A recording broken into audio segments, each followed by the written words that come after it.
Пайгамбарыбыз алейхиссаламдын адеп ахлагынын жакшы болуусу пайгамбарыбызга болгон адамдардын махабатын туудурат. Пайгамбарыбыздын дааватынын кабыл болушун камсыздайт. Пайгамбарыбыздын тегерегине адамдардын чогулуусун камсыздайт. Демек, урматтуу бир тууганым, биз мусулмандар бир шаарда бир алым болсо, тафсир боюнча, фикх боюнча же муфти жетиштүү болот. Фарзи кифая. Бишкекте бир муфти жетиштүү болот. Бардыгына болот, болбойт, харам хадал айтып бергенге.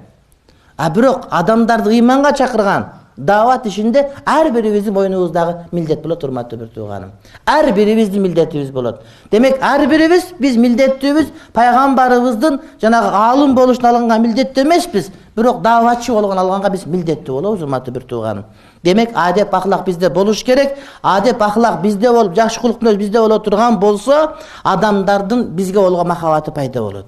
Адамдардын бизге болгон махабаты пайда болсо, оозуңан чыккан сөз, сенден чыккан кыймыл аракет аларга үлгү болуп, сен айтып аткан дааватың ошолорго, урматтуу бир тууганым, кабыл болот. Сенин тегерегиң адамдар топтолот, анткени сен пайгамбардын кулук мүнөзүн өзүңө топтогондугуң үчүн, урматтуу бир тууганым. Адамдарга акча берип, адамдарга кийим берип, адамдарга кошоматтанып жагына албайсың. Алардын жүрөктөрүн, урматтуу бир тууганым, бийликке ала албайсың. Аларды кулук мүнөз, адеп ахлак менен гана.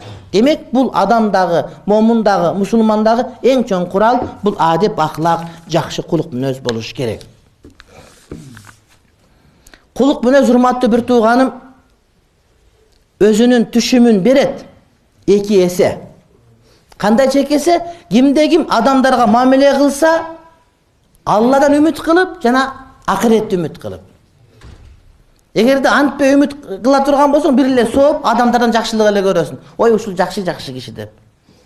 А бирок Кудайдан үмүт кылып, адамдардан үмүт кылбай турган болсоң, урматтуу бир тууганым, адамдардан мактоо, жакшы сыйлык, подарка үмүт кылбай туруп, жакшы мамиле кыла турган болсоң, мына ушул адам чыныгы бактылуу адам. Бул адамдын башы бош болот. Бул адамдын көңүлү ток болот. Жана бул адам мага бирөө урмат кылбай, сый кылбай аткан болсо, ошого кыжарат болуу деген жок болот. Чыныгы ариф. Аллахтын акыйкатын билген, жүрөгүнө кирген адамдар, урматтуу бир тууганым, булар кылган жакшылык үчүн бирөөнүн өзүнө карыздар деп эсептебейт. Бирөөгө бир тыйын берсе, бир жакшы сөз айтса, жылмайып койсо, кээде бизде бар го, кетип атып, машина өтүп кетип атса, өткөрүп бересиң, анан карап турасың, качан калсын жагып коет депчи, жакпаса жагып койсо эмне деп, кээде мен өзүм сүйлөнүп калам да, астагфирулла, ушинтип койсо болбойбу? Бул кандай, мындай эмне милдет кыласың? Ушундай да кээде өткөзүп коесуң да, анан карап турасың, качан жагат жакса, альхамдулилла өтүп кетесиң да. А ичиңен карай турган болсоң, сен ошондон шүгүрдү, рахматты үмүт кылып аткан болосуң. Ошону чыгарыш керек деген сөз. Бирөөгө жакшылык кылып, анан бүтүп, анан кийин күтүрүп каласың, неге Алла разы айтабы экен депчи. Бизде тартип кандай? Оң колуң бергенди, сол колуң билбей калсын деп атат да. А биздики өзүбүз билип, дүйнөнүн баары билдирип, айтып деп жарыя кылабыз, анан кыйналып жүрө беребиз. Буга таарынабыз, буга таарынабыз, буга таарынабыз.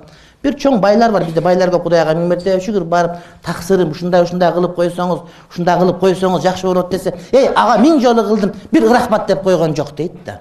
Көп ушундай аталар, апалар бар, ушундай десе, рахмат дегенге жарабайт, шүгүрдү билбейт деп айтат да. Демек, биздеги адеп ахлак боюнча түшүнүгүбүз, биздеги фикх, урматтуу бир тууганым, кем деген сөз. Бирөөгө илим бердиңби, унут. Биздин устазыбыз Молда Газы Дамбылда. Жумага кээде келип калат. Өт десек өтпөйт. Анан кээде сүйлөшүп отурганын карап отурсаң, экөөбүздүн кимибиз устаз деп ойлоп каласың. Ага мен устазбынбы же ал мага устазбы деп. Бир өмүр бою милдет кылганы билген жокпуз. Сен окутуп койдум элем, анттым, кел, антмит деген жок. Кээ бир алымдарды билебиз, молдолорду. Эгер окутуп койгон, бир жыл окуткан болсо, кул кылып алат да, чогулткыла, мага машинеге пул чогулткыла. Мен ооруп аттым, мен окуротко барышым керек. Келгиле бияка. Эч укпадык, бирөөбүз укпадык, бир милдетин укпадык. Мамиле болуптар, кээде карыз алыш, бериши башка кылабыз. Кудайдын кудурети, урматтуу бир тууган, милдет жок. Мен айтам, ушундай милдет кылынбаш керек деген сөз да. Бирөөгө жакшылык кылдың, же илим бердиң, башка кылдың, же бир жакшы иш кылдың, же бир мечитке жер бердиң. Эчкеси жок. Биздин бул жерде мечитке жер берген, автобазага жолтой, ушулардын баарына Кудай таалам хидаят берсин. Ошонун башчысы Кеңеш байкебиз азыр Истамбулда жүрөт, аял апереси ошону карап жүрөт. Кудай таалам эч бир милдет кылган жери жок, келип алып. Кээ бир мечит салгандар отурат эшиктин оозуна, ким кирди, кимчи, мындай бас деп үйүндө кылып. Мечитти Кудайга өткөрүп бердиң, болду, бүттү. Ачкычтан мойнуна тагып алгандар дагы бар да. Жок, бул жерди берди, башка кылды. Жок. Кадимки намазга адамда келип кете турматы бир тууганым. Демек кылып аткан ишибизде биз эмне халисилла кылышыбыз керек болот. Чыныгы бактылуулук адамдарга кылган мамилени Кудай үчүн кылсаң бактылуулук болосуң да. Үмүт кылбайсың бирөөдөн коркпойсуң, дебейсиң, бирөөдөн мисалы үчүн ошондон этият болоюн дебейсиң. Эмне үчүн дегенде сен түптүз жолдо кетип аткан адам сурматтуу бир тууганым. Ошон үчүн айтышат: "Ал-арифу ла яра лаху ала ахадин хаккан." Кудайдын акыйкаты жүрөгүнө кирген, Кудайга махабаты анык болгон адамдар дейт, бирөө мага милдеттүү деген сөздү эстен чыгарып коет дейт. Күтпөйт бирөөлөрдө мага милдеттүү эле, ушулар алып келип бериш керек эле, ушул урмат кылыш керек эле, эшмет той кылып атам, той мешуга мен жакшы бизнес болгонмун, мен тойго чакырыш керек эле, анан ушул мен ушуну иш керек эле, мен барган төргө түшүм керек эле, уча менен жамбаш меники болуш керек эле, мен бияка отуруп калдым, экинчи столго отуруп калдым, биринчи мен чакырылыш ифтар кылган ифтарга мен эмне чакырбады экен? Мен кошунасы элем, оң жактагы кошунасы элем киргизип турат эле, эмне чакырбады деген болбош керек да. Кошунаңа жакшылык кыласың, той кылган сен унутуп калган болот. Эми кошун унутуп калат да кедечи. Бир жыл таарынат да ушундай деп. Кеде кудалар бар. Аялда дасторкон көтөрүп ачып карайт да ыргытып берип качып кетип калат. Бир жыл таарынат болгону эмне жанагыдай чыт чыбыр алмашып калган үчүн статус чыт чыбырдыкы. Болду. Ошо менен душман болуп калат. Эки төшөк менен келин кетип калса, наркы кудал тараптан ушундай ажырашып кетет экен да. Келин таарынып кетип калса, эртеси бир туугандар чуркап келип төшөктөрүн көтөрүп кетип калса, эмне төшөк алып кетип каласыңар деп, бияктагы келинди алган тарап, кайната тараптагы капы болуп, бир жылдан бери ажырашып жүрүшөт экен. Не деген төшөк эми, урматтуу бир тууганым. Төшөк үчүн үй бүлө ажыралып кеткендер толтура экен. Барсам бизге чылуу чай бербеди, устукан тартканда мага мындай болуп калды, тигиндей болуп калды деп жүргөн. Эмнеге милдет кыласың сен? Чыныгы Кудайды тааныгандар ла яра лаху ала ахадин хаккан, бирөөнүн менде акысы бар дегенди көңүлдөн чыгарып койгондор мына ушулар. Ва ла яшхаду лаху ала гайриhi фазлан. Чыныгы Кудайды тааныгандар мен башка бирөөгө менин акым бар дегенди ойдон чыгарып коет дейт. Менин акым бар дегенди ойдон чыгарып коет дейт. Ушунда акым бар, эшти биртеп кирсем болот. Биякта акым бар дегенди ойдон чыгарып коет булар дейт.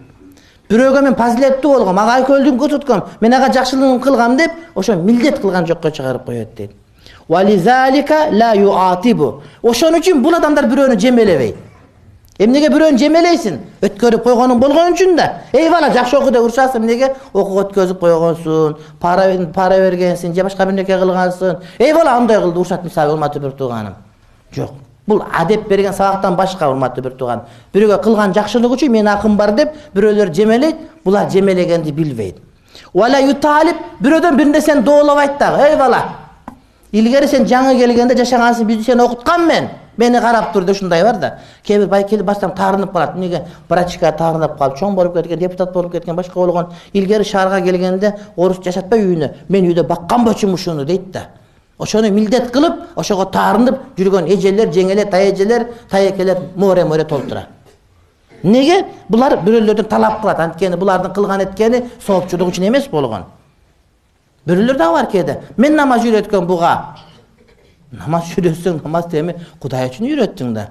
Үйрөтпөй эле койбойт белең. Кудай насип кылса, сенден башка бирөөдөн кайра сен ушуга намаз үйрөт, сооп алдың, ошону эсиңен чыгарбашың керек.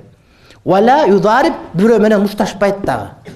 Эмне үчүн? Акы талашып, милдет кылып, урматтабадың, сыйлабадың, кадыр талашып.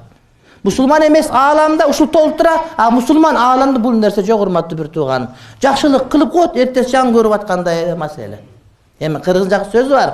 Бир жерден тамак жесең 100 жол салам айт деген, албетте бул жакшы. Жакшы адам бирөөнүн кылган жакшылыгын эстен чыгарбайт. Өзүнүн кылган жакшылыгын дароо унутат. Ушул ислам ушул. Жаман адам өзүнүн кылган жамандыгын дароо унутат дагы, бирөө кылган жакшылыгын тумар кылып боюна тагып алат, же саат кылып астына илип алат. Чык деген сайын мен кылгам деп айтып турат, урматтуу бир туугандар. Кудайым шерменде кылбасын.